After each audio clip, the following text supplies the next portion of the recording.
The Kirky B Show with actor, voiceover artist, Art Kimbro. How are Art you? Kimbro's, I'm fantastic. I just had to let the world know about Art Kimbro, the one and only actor extraordinaire, Thank you. writer, director, musician, everything. No, mix master. That's what I'm going to call Oh, you because when we lived in the same complex together, you'd always yeah. call me over and say, "Man, come check out this mix I did." And had you not made it as an actor, you could have been a well-known DJ by now, retired in the south of France. That would have been so much fun. I mean, I got my start doing that stuff. I had before we met, I had a cassette deck that had a rock solid pause button. And if you had a strong downbeat and you hit it, nobody ever knew. And I was just like, That's right. what am I doing? I'm making my songs that I like longer, and it was before people were doing that stuff. They weren't doing dance stuff and Right. Yeah, and so. you were doing these like crazy mixes of Steely Dan. I remember that. Oh, yeah. Into Michael Jackson, and I thought, wait a second, I've never heard this. We'd sit in your car for hours just going, oh my God. And Yep. that illegal smell then, which is now legal now. Yeah. Um, just sitting there going, oh my God, this sounds amazing. And you had an incredible, impeccable car stereo system. I mean, we just sit in there for hours with your mixes. And I'll never forget. We had so much fun. So much I fun. know. Oh, And for those of you that don't know who Art is, Art, if you're a fan of Eddie Murphy, if you're a fan of television and film, especially this film, Beverly Hills Cop, you might right. remember Art as the detective alongside the other actor. What was his name? He was in Oh, well, there's Joe Bailey played my partner. So I was exactly Foster and he was McCabe, yes. right. And the whole banana in the tailpipe thing, it's something that'll follow me everywhere. You know what I mean? Forever. Yeah. He tried to stick the banana in the tailpipe. Beverly Hills Cop. Oh my God. I remember going to Jerry's Deli with you one night, and Mm-hmm. there were some tourists, and Mm-hmm. and they hit you up and they said, "Are you the banana in the tailpipe guy?" And of course, you had to sign an autograph for them, and Oh, do the wink with the gun and the whole thing. So it still happens, not as often because, I'm a little older now. I got the gray beard and the gray hair, but some people still actually recognize me, which is kind of funny. well, And it's the voice, yes, that gives it away generally. And it used to happen at parties a lot. I would, they say, "Hey, come on, do the line, do the line." And it got to the point where I was like, "Okay, you're an accountant, do my taxes." I mean, you know, it's like they got me doing this for free. So, I know. but, I know. Same with the music thing, It's like, hey, you're a drummer. Will you play in my son's demo? It's like, oh, yeah. But do you ask your plumber to fix the leak in your kitchen for free? It's like, come yeah. on, we'll work Hey, something out, but it's have some it's respect. yeah, it's insensitive. Oh, So man. so man, I mean, you've been in the acting game now for well over what, 40 years now? I started in, I think my first job in 1978. Wow. Okay.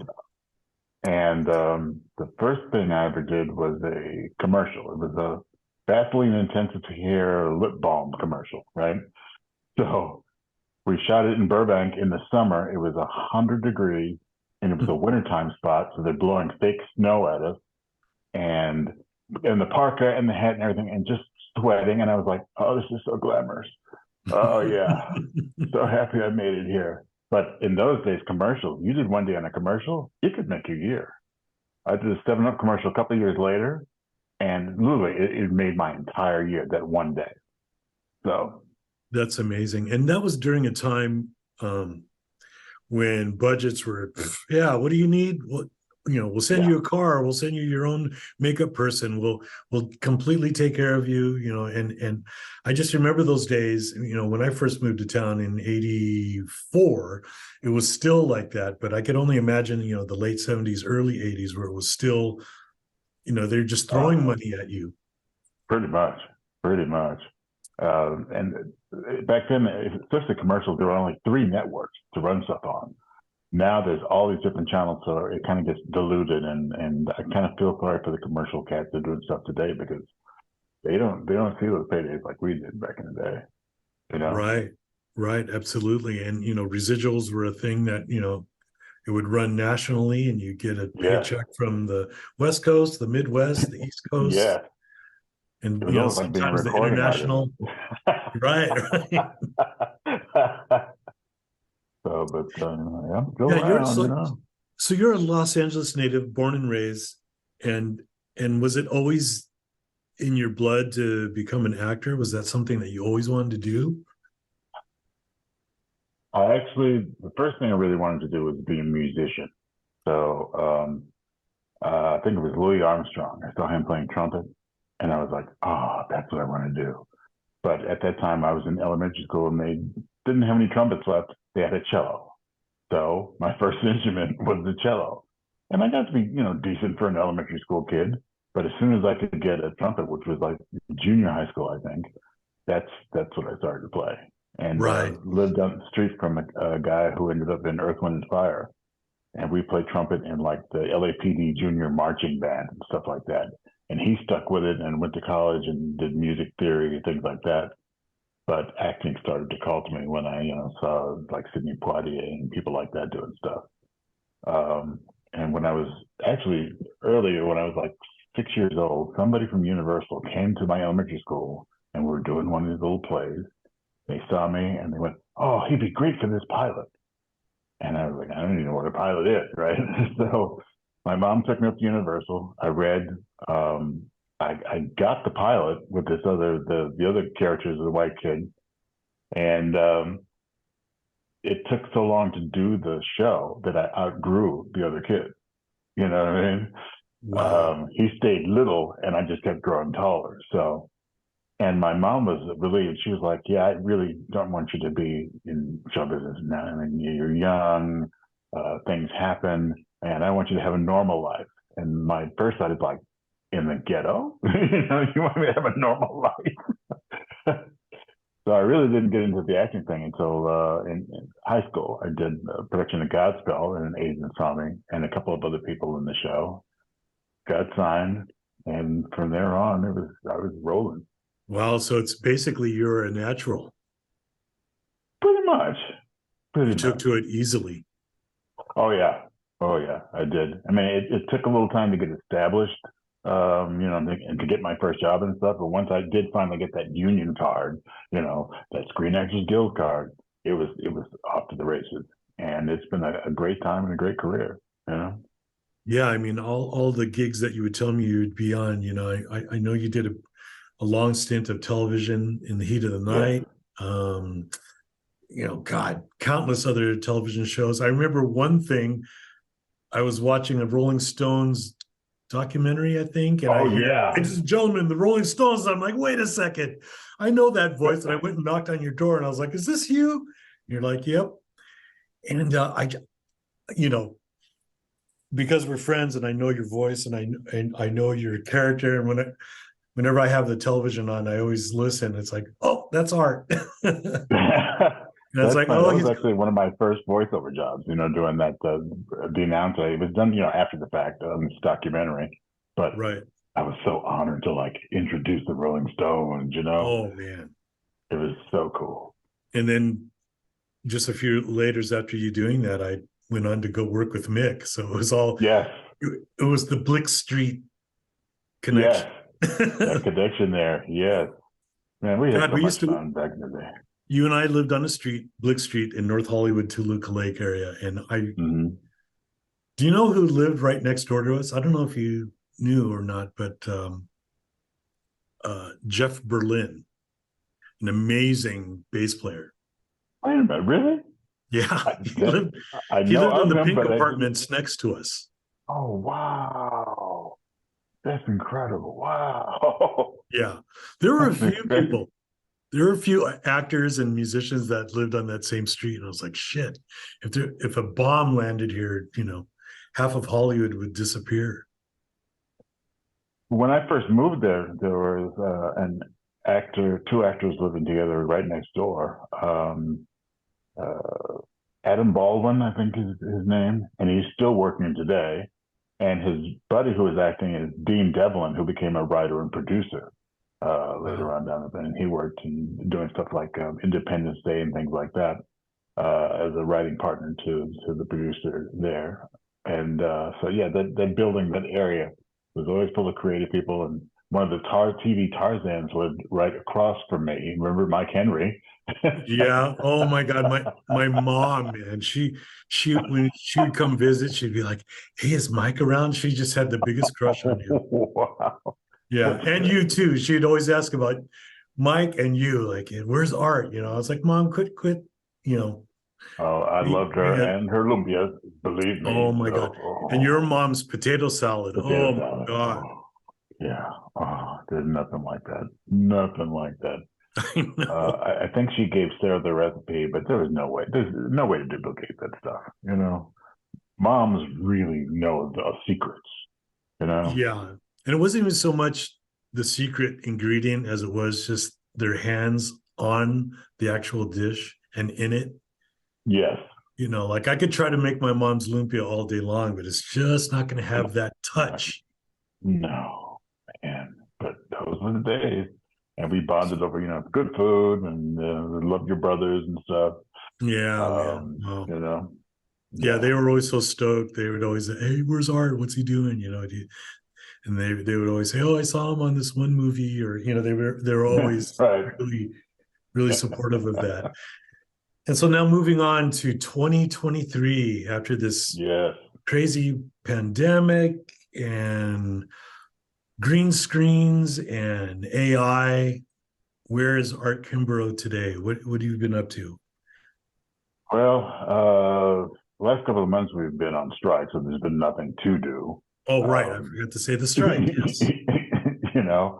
The writers and the actors have gone out. The directors did too, but they signed a deal and sort of undercut everybody in a way by signing their deal first. So I believe the writers are going back into meeting this week to try to get that worked out, and then hopefully SAG will too. But it's kind of a tough time, especially after going through the whole COVID thing.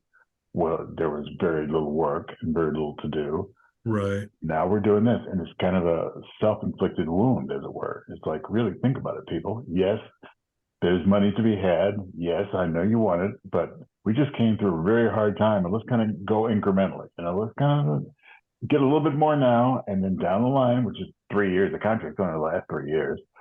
Right. You ask for more, which is right. how it's done, So. Do you think that this is some sort of here's my conspiracy mind thinking. Is this, do you think, some way of trying to usher in quickly AI to? Absolutely. It's not a conspiracy. It's been going on for a while with different technology and stuff like that. When I saw this burger flipping machine in Pasadena, they called it Flippy the Burger, machine, and it would flip hamburgers and stuff. And I went, kind of the beginning of the end for people who work in the fast food industry. Right. Same thing when I go to the market, there's the self-checkout. It's like they're going to get rid of checkers soon. So if I have time, I always go to the checkers and talk to them because they're human beings. You know what I mean? Right. And soon they're going to be out of work too. It's a push, but AI it's frightening how good that stuff is. Yeah, it's here to stay. And I joked 20 plus years ago that there would be some sort of application that would it would mimic Frank Sinatra or Nat King Cole, and here we are. I've already heard it, I've seen it, and it's just like, man, I know. And I was only joking, Well, it's here, and that's why the unions are fighting so hard against it. But good luck, because it keeps the producers' costs down and things like that. And that's what they're all about. They want to make more profits and spend less money. Bottom line, yeah. We were lucky we came along when we did. Right, but for the humanity of it, I feel like maybe this will be a renaissance, if you will, live stage performance for actors and actresses. Maybe it'll bring back that aspect of acting where you could actually see a musical or a play, or Yeah. and it'll get the flow going for actors to write and produce their own performances, Right. and their plays and stuff. So hopefully, And I mean, then do you think film it's that going in or that record direction? that. Yeah. Um, it's kind of sad how it's going, but hearing some of the stuff now, I'm like, wow, it's pretty good. It's kind of hard to argue with. When I heard Hank Williams doing like NWA or something, I was like, oh my god, Yeah, oh my it's god. it's someone I follow on. It's some guy on Instagram called "So There I Ruined It" or something like that, Yes, yeah, and that he'll stuff. Yeah. he'll mishmash all that, and it's like, oh no. Oh, I know, I know, I know. So But it just kind of reminds me of what I used to do when cutting music together and stuff like that. It's like I wasn't really good enough to be a musician, but I could understand how to put things here and make things, sound good. So, yeah, and that was the whole point, was it to sound good and to mishmash all these different styles of music. And now mhm. they're raping it and pillaging it and making it awful. And you know, uh, I mean, my job was screwed, well before I even moved to Los Angeles with drum machines. Wow. Yeah. I'll Yeah. never forget the story. I have yet to find out if it's true or not. From two sources I've talked to, it is true that the drum machine maker Roger Lynn sent a drum machine to Jeff Porcaro, and Jeff opened up the box, saw what it was, and threw it in his pool I believe it. in disgust. And I believe that to be a true story. I still have yet to confirm it 100%, but man, it's that was what, 1979, 1980, I want to Yeah. say. Yeah. And I So believe Jeff did that. I'm surprised he didn't send it back in pieces because, I mean, he was like, what the hell is this? right. And, drum machines, they still use it stuff today. It's still not as good as a live drummer. It just isn't. It doesn't have that human touch, that feel, that little, Yeah. And uh, I think with acting, I mean, you could have AI emotions all they want, but it's like, I'm not going to get that exact emotion from a AI Art Kimbro versus the actual Art Kimbro. right. When you say Yeah. motherfucker, I know that you mean it. You know what I mean? Whereas some AI version saying MF, I'm going to be like, well, it's sort of like what Art would do, but he's not clenching the Mhm. fist ready to pound me in the face. But yeah, we're watching it happen. We're watching I don't want to call it a new day because it's not a good thing to me. You know what I mean? When you say new, usually it's like, oh, hey, that's good. That's good. But no, this is going to hurt a lot of people. Now I've heard of actors and actresses, especially during the pandemic, they set up shop in their home with a green screen and Yes. it literally mailed their parts in to the director and the producer. Did you get into any of that during the pandemic, or even now? Are you doing any of that? I didn't then because I mistakenly thought that whole thing was going to be very short. That we're going to get through it and everything will go back to normal. And I was wrong. So now I'm definitely giving it some thought. For my voiceover work and stuff, I found a place nearby, relatively nearby, where I can do my work without having to set up a whole studio in my home and do that whole thing. Because generally they don't work very well. You have airplanes going by, the gardener's got the blower on, the dogs are going nuts for the cat. At some point, you're going to get a thing that's like, oh, hold on, we'll have to do it again. Right. So I found a place where I can do that. Now, the rub is because I'm isolated in a sound booth, everything is pristine. And when everybody else is at home on their thing, it made me sound too good, which I thought was interesting. I'm like, isn't that what you wanted? Didn't you want the perfect sound? They're like, yeah, well, but there's a problem. I'm like, tell you what, you mess it up on your end. rough it up a little bit Right, on fly your in the traffic from Ventura Boulevard. So, Wow. we'll see what's going to happen. Um, Well, if there's I'm any, basically, yeah, I mean, if there's any consolation to this, maybe it will, people such as yourself that's creative will think of ways to make it work. mhm, I mean, that's the only thing. I mean, for me, it was recording drums at home and sending out my drum takes to yes, producers, which, I most people love, but there's still those that want, hey, let's everyone in a room and get the vibe and order pizza. And I'm kind of like, yeah, I've been there, done that. I like being able to record drums in my draws and you're over it. send it Yeah. off and be done, And I'm kind of the opposite. They were all recording at home, and I just wanted to get out of the house. I was trapped in Right, my home for 3 years. I wanted to get out of the house, and even if it was going somewhere and we weren't all in the same place, we could be hooked up by a monitor and still kind of work right, together. But people, they love working in their pajamas. They really right. do. And I was like, I was forced to be in my pajamas. Now I want to be out in the world. you Yeah. know? No, I get it. I Um, mean, there are those that need to be out. There are those that love to be in. I mean, I'll do both, but man, the convenience of being able to record my own drums in yeah, my own time and not have to drive into Hollywood or the West Side yeah. to a recording studio, you know. And I You do think your own engineering too? You do all I had to learn, obviously yeah. I had to one learn. man band, one man band. Wow. I mean, to have worked with the greats, that I came up working with, the Al Schmitz and just all the great engineers, working with them for years, and then not being able to do that anymore because most studios are closed. Most people just want it in a jiffy. Wow. Yeah. It's a drag, but I get it. It's like drums are the least. You could get great drum sounds on an iPhone now. That's where it's at. Yeah. Yeah. Whereas you're Art Kimbro, you're a character, you're a voice, you're an actor. That's no one could replicate that. You know, We'll anyone see. could I'm replicate sure. drums. I'm sure at some point it'll sound pretty good. To the general public, they don't know what we know. You know what I mean? And That's then true. they don't understand what goes into it. All they want is to be entertained.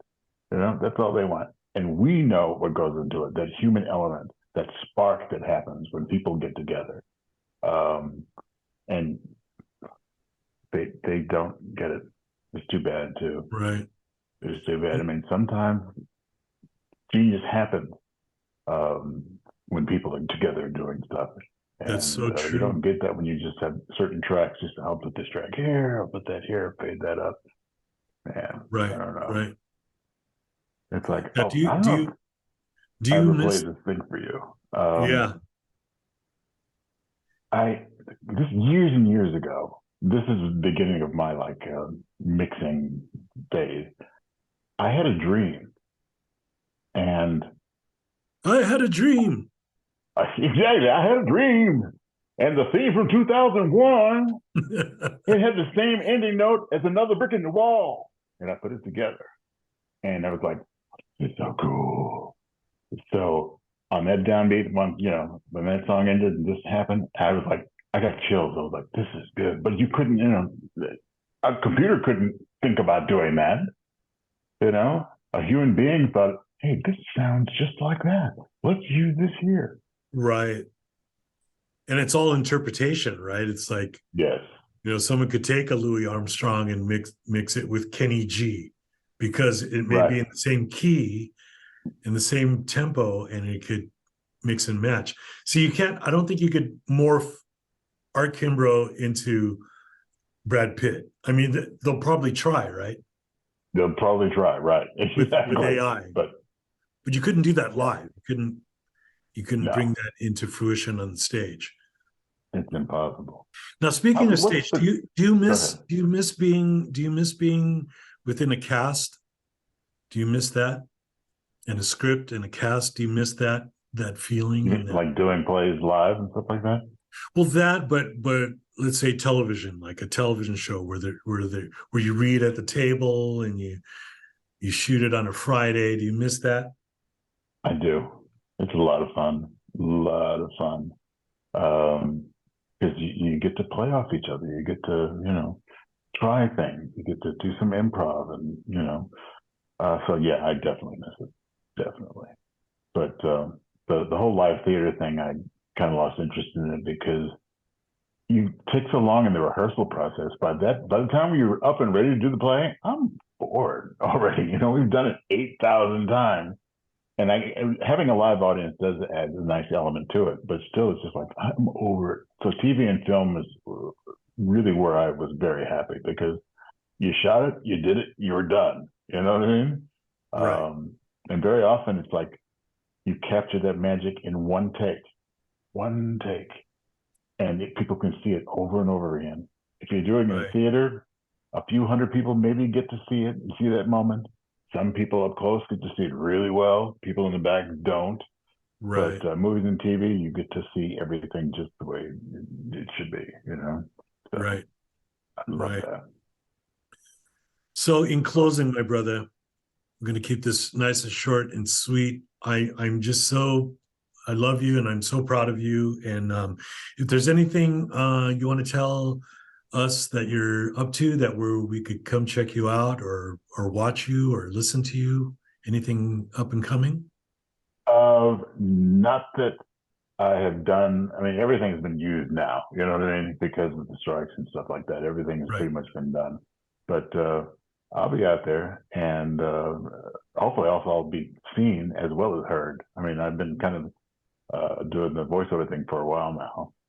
Like I did the Walking Dead for 8 of the 10 or 11 years doing the zombies. Oh, wow. You know what I mean? That's awesome. Wasn't great for the voice though, because there's no way you have to do everything like, hey, up in here. There's no way you can use your diaphragm. So over those years, I did a lot of damage. But, it's a fun gig. And you get to say, hey, I was one of the 5 people in the world who were doing zombies, because there's a very select group who could do that stuff. But now for those budding actors and actresses that, let's say they have that inclination to become a zombie on a film or a television show, what advice would you give them? Other than use Vicks Vapor Rub at the end of the day. There's a lot of tea drinking. Oh, one woman discovered that Lay's potato chips, because of the oil, gave you a nice coating. So when we're working on stage, it's like, okay, everybody stop chewing potato chips. We're going to do a take. Okay. Wow. Yeah. So, but I would say if there are classes available, now it's great because everything's on the internet. So there's stuff online you can do. But find those classes. There's some great teachers out there. And that's how people kind of learn their craft, Right. And I don't want to say, hey, don't do it because it's hard. Because if that's your dream, I mean, it's like you. If somebody had told you a long time ago how difficult it really would be, you know what I mean? My mom did. Yeah, moms do that exactly like my mom said. Normal life in the ghetto. But in some ways she was right. And I was old enough at 17 when I finally did it to be more mature, and I didn't get caught up in a lot of things because there's some cautionary tales of little kid actors growing up and getting in trouble. Yeah, I mean, God, that's just rampant in Hollywood, isn't it? It really is. But if it is in you and you have to do it, stick with it. Don't let people dissuade you. Yes, your mom, they love you, but you know what you need to do. And you got to feed that creative beast. You have to feed it. It's very important. That is excellent advice. And I remember you saying that long ago to my wife, Daniela, where you had said, you got to feed the beast. Yeah. That's real. Yes. Because if it's inside you and it's burning, you have to let it out and see to it, Yeah, it does exist, and you have to feed it or it will die. Literally. It's just the other being, You know what I mean? You have to Right. feed it. You have to keep Right. it going. And is there anywhere we could follow you on any of the social media outlets for those fans of Art Um, Kimbro? there's some on Instagram.